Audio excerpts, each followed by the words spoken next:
Hi friends, welcome to cinema ரசிகர்கள். நம்ம இன்னைக்கு மூவில பார்க்க போற படம் இப்ப தேட்டர்ஸ்ல ரிலீஸ் ஆகி ஓடிட்டு இருக்க தெலுங்கு படம். படத்தோட நேம் ஓஜி. தே கால் ஹிம் ஓஜி. இது ஒரு கேங்ஸ்டர் ஆக்ஷன் டிராமா மூவி. இந்த படத்துல பவன் கல்யாண் ஹீரோவா பண்ணியிருக்காரு. இந்த படத்தை சாகோங்கிற காவியத்தை எடுத்த சுஜித் டைரக்ட் பண்ணியிருக்காரு. இந்த படத்தோட ஸ்டோரி என்ன, இந்த படம் எப்படி இருந்துச்சுங்கிறத பார்க்கறதுக்கு முன்னாடி இந்த வீடியோ ஃபுல்லா பாருங்க. பிடிச்சிருந்தா லைக் பண்ணுங்க, கமெண்ட் பண்ணுங்க, அப்படியே என்னோட சேனலை சப்ஸ்கிரைப் பண்ணுங்க. கூட பக்கத்தில் இருக்க பெல் ஐக்கானே தட்டி விடுங்க. அது மட்டும் இல்லாமல் என்னோட வீடியோஸ் எல்லாம் உங்களோட ஃப்ரெண்ட்ஸ், ஃபேமிலி மெம்பர்ஸ் எல்லாத்தையும் ஷேர் பண்ணுங்க. உங்களோட சின்ன ஷேர் எனக்கு ரொம்ப சப்போர்ட்டா இருக்கும். இந்த படத்தோட ஸ்டோரி என்னன்னா, பிரகாஷ் ராஜ் தனக்குன்னு மும்பையில சொந்தமா ஒரு போர்ட் வச்சிருக்காரு. அந்த போர்ட் மூலம் லீகலா பிசினஸ் பண்ணிட்டு இருக்காரு. அந்த போர்ட் அமையறதுக்கு முக்கியமான காரணம், இதுக்கு முன்னாடி அவர் கூட இருந்த ஹீரோவான பவன் கல்யாண். அவர் தான் பக்கபலமா இதுக்கு முன்னாடி அவர் கூட இருந்தவர். அவர் மூலம் தான் பிரகாஷ் ராஜ் அவரோட போர்ட்டும் சரி, அவரோட பிஸ்னஸும் இந்த லெவல் டெவலப் ஆயிருக்கு. பட் ஒரு ப்ராப்ளம் காரணமா அவரு பிரகாஷ் ராஜை விட்டு பிரிஞ்சு கிட்டத்தட்ட 10 வருஷத்துக்கு மேல ஆயிருக்கு. இப்ப அவர் எங்க இருக்காரு அப்படிங்கிறது பிரகாஷ் ராஜுக்கு தெரியல. இப்படி இருக்க சூழ்நிலையில பிரகாஷ் ராஜ் அவரோட போர்ட்டுக்கு ஒரு கண்டெய்னர் வருது. இல்லீகலா அந்த கண்டெய்னர் அங்க வந்துருது. அந்த கண்டெய்னரை எப்படியாவது பிரகாஷ் ராஜ் போர்ட்ல இருந்து எடுக்கணும் அப்படின்னு சொல்லிட்டு வில்லன் கேங் ஏதோ சூழ்ச்சி எல்லாம் பண்ணி நிறைய விஷயங்களை பண்ணிட்டு இருக்காங்க. இந்த மாதிரி வில்லன் கேங் பண்ற பிரச்சனைகள் எல்லாத்திலேருந்தும் அந்த போர்ட்டை காப்பாற்றக்கூடிய ஒரே ஆள் ஹீரோவான பவன் கல்யாண் தான். இப்படி இருக்க சூழ்நிலையில பிரகாஷ் ராஜ் அவருக்கு பவன் கல்யாண் அவரோட சப்போர்ட் தேவைப்படுது. இதுக்கப்புறம் படத்தில் நடக்கிற சம்பவங்கள் தான் ஓஜி. இந்த படத்தோட ஃபர்ஸ்ட் ஹாஃப் ஸ்கிரீன் பிளே எனக்கு நல்லாவே ஒர்க் அவுட் ஆயிருந்துச்சு. படத்தோட ஸ்டார்டிங்லேயே பவன் கல்யாண் அவரோட பேக் ஸ்டோரி, அப்புறம் பிரகாஷ் ராஜ் பவன் கல்யாண் இடையில பாண்டிங், அதுக்கப்புறம் ஃபிளாஷ்பேக் ப்ரெசண்ட்னு நான் இனியர்ல தான் இந்த படத்தோட எடிட்டிங்கை நவீன் ஓலி பண்ணியிருக்காரு.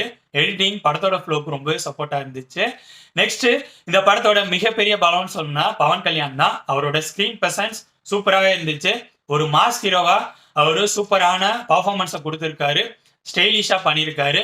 ஆக்ஷன் சீக்வன்சஸ் எல்லாமே நல்லா இருந்துச்சு. அதுலயும் அவரோட பிரசன்ஸ் சூப்பராகவே இருந்துச்சு. அது மட்டும் இல்லாம இவரோட பிரசன்ஸ் நல்லா வரதுக்கு முக்கியமான காரணம் படத்தோட ஒளிப்பதிவு. 2 பேர் ஒளிப்பதிவு பண்ணியிருக்காங்க. ரவி கே சந்திரன், மனோஜ் பரமஹம்சா. இவங்க 2 பேரும் பவன் கல்யாண் அவரோட பிரசன்ஸை மாஸ் மூமெண்ட்ஸையும் நல்லா கொண்டு வரதுக்கும் சரி, ஆக்ஷன் சீக்வன்சஸ்லயும் சரி, படத்தோட ஃப்ளோல நிறைய இடங்கள்ல ஒளிப்பதிவு சூப்பராகவே இருந்துச்சு.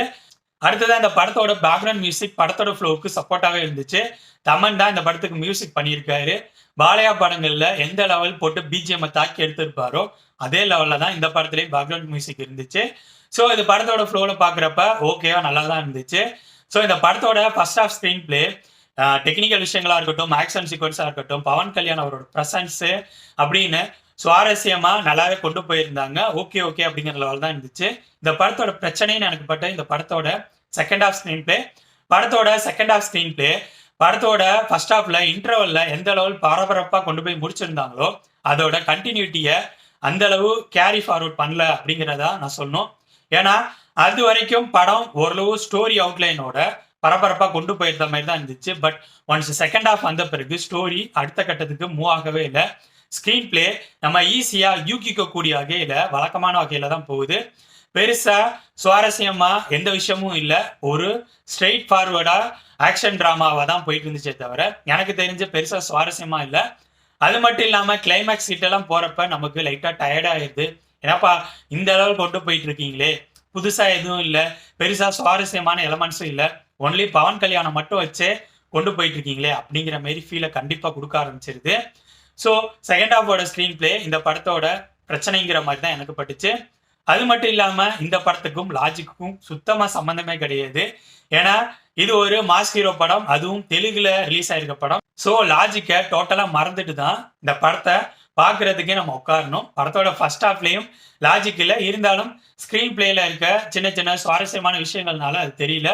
பட் செகண்ட் ஹாஃப்ல ரொம்ப எக்ஸ்ட்ரீமா போற மாதிரி ஃபீலை கொடுக்க ஆரம்பிச்சிருச்சு. அது மட்டும் இல்லாம இந்த படத்துல இவங்க எமோஷனலுக்காக ட்ரை பண்ண விஷயங்கள்லாம் எனக்கு பெருசா ஒர்க் அவுட் ஆகல. அப்புறம் ஹீரோயின் இவங்களோட கெமிஸ்ட்ரியும் அந்த அளவு பெருசா எஃபெக்டிவா இல்லை. ஓவராலா சொல்லணும்னா என்ன பொறுத்த வரைக்கும் இந்த படம் மாஸ் ஹீரோவான பவன் கல்யாண் அவரோட ஃபேன்ஸுக்காகவே எடுக்கப்பட்ட படம். பியூரா Telugu commercial action drama movie. So இந்த படம் பவன் கல்யாண் ஃபேன்ஸுக்கு பிடிக்க வாய்ப்பு இருக்கு. லாஜிக்கே நான் எதிர்பார்க்க மாட்டேன். தெலுங்குல ரிலீஸ் ஆகிற ஆக்ஷன் கமர்ஷியல் டிராமாஸ்லாம் நான் விரும்பி பார்ப்பேன் அப்படிங்கிற மாரி ஆடியன்ஸுக்கு இந்த படம் பிடிக்கலாம். பட் மற்ற ஆடியன்ஸுக்கெல்லாம் இந்த படம் எந்த லெவல் ஒர்க் அவுட் ஆகும் அப்படிங்கிறது கேள்விக்குறி தான்.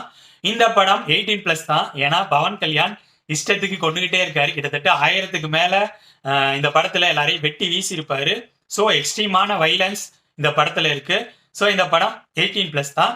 இந்த படம் இப்ப தியேட்டர்ஸ்ல ஓடிட்டு இருக்கு, தெலுங்குல ஓடிட்டு இருக்கு, தமிழ் டப்பிங்லயும் இன்னைக்கு ரிலீஸ் ஆயிருக்கு. நான் தெலுங்குல தான் பார்த்தேன். ஸோ என்னோட ரிவ்யூ பேஸ் பண்ணி முடிவு பண்ணிக்காங்க இந்த படத்தை பார்க்கலாமா வேணாமான்னு. ஓகே ஃப்ரெண்ட்ஸ், இந்த வீடியோ உங்களுக்கு பிடிச்சிருக்கும்னு நினைக்கிறேன். தேங்க்ஸ் ஃபார் வாட்சிங். இந்த வீடியோ பிடிச்சிருந்தா லைக் பண்ணுங்கள், கமெண்ட் பண்ணுங்கள், ஷேர் பண்ணுங்கள். அப்படியே சினிமா ரசிகன் சேனலை சப்ஸ்கிரைப் பண்ணுங்கள். கூடவே பக்கத்தில் இருக்க பெல் ஐக்கானையும் கிளிக் பண்ணுங்கள். அப்போ தான் நம்ம போடுற வீடியோஸ் உடனுக்குடன் உங்களுக்கு வந்து சேரும். தேங்க்யூ.